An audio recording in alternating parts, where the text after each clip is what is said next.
اعوذ باللہ من الشیطان الرجیم بسم اللہ الرحمن الرحیم۔ ڈیئر اسٹوڈنٹ، میں ہوں آپ کا آن لائن قرآن ٹیچر حافظ ولید۔ تو یہاں سے ہم لیسن نمبر 3 سٹارٹ کریں گے۔ یہ لیسن نمبر 3 جو ہے یہ مد کے بارے میں ہے۔ تو چلے ہم سٹارٹ کرتے ہیں۔ اگر یہ ورڈ آپ زبانی یاد کریں گے تو یہ سارے وہ ورڈ ہیں جو قرآن پاک میں موجود ہیں، تو ان کو یاد کرنے سے آپ کے گھر میں بہت برکت آئے گی۔ تو چلیں ہم سٹارٹ کرتے ہیں۔ جو ہم نے پیچھے ورڈ پڑھے تھے ان کے اوپر یہ چیز نہیں تھی۔ اس کو بولتے ہیں مد، اور اس کو زیادہ لمبا کرتے ہیں۔ کم از کم 4 الف کی مقدار ہم اس کو کھینچ کر پڑھیں گے۔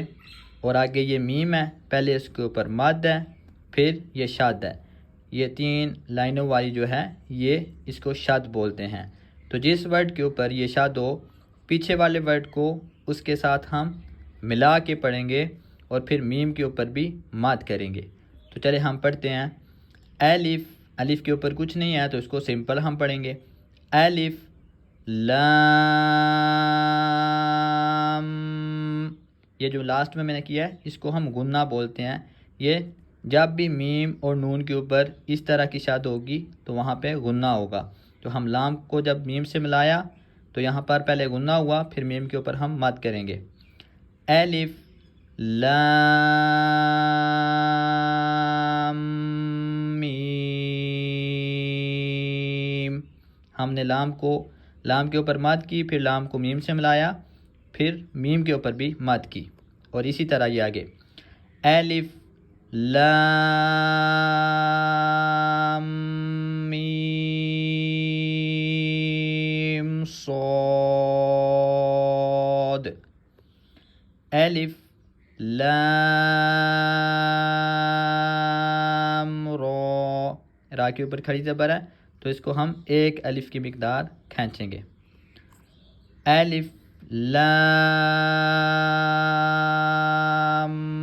میم را، کاف ہا یا عین صاد، طہ طا سین میم، یہاں پر ہم سین کو اس میم کے ساتھ ملائیں گے۔ طا سین،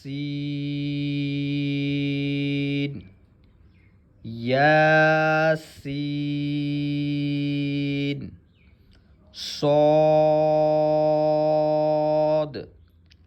حامیم، حامیم، عین سین قاف، قاف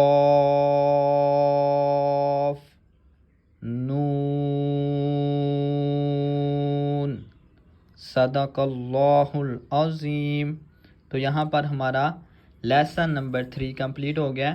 اگر ان حروف کو آپ اچھی طرح یاد کر لیں گے، ان کی پریکٹس کر لیں گے، تو قرآن مجید میں یہ سارے الفاظ صورتوں کے شروع میں لکھے ہوتے ہیں، وہاں پر آپ کے لیے پڑھنے میں آسانی ہوگی۔ اللہ عز و جل ہم سب کو قرآن مجید کو صحیح طرح پڑھنے کی توفیق عطا فرمائے۔